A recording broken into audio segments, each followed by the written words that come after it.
Taigi žadėtas Cybertruckas atvyko į Crown antikorozinį centrą į dirbtuves. Padailinsim, pagražinsim šį automobilį.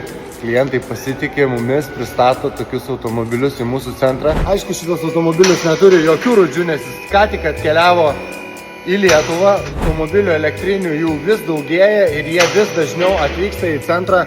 Tai noriu paminėti, kad taipogi Crown antikoroziniai centrai priima tiek hibridinius, tiek elektrinius, dizelinius, benzininius automobilius ir visus purškia antikorozinė danga. Tai jeigu esate elektrinio automobilio savininkas, nebijokit užsukti pas mus į svečius, juos irgi galima apsaugoti nuo korozijos, padengti jų dugnus tiek kėbulo vidinės ertmės, kad šie automobiliai nerūdytų.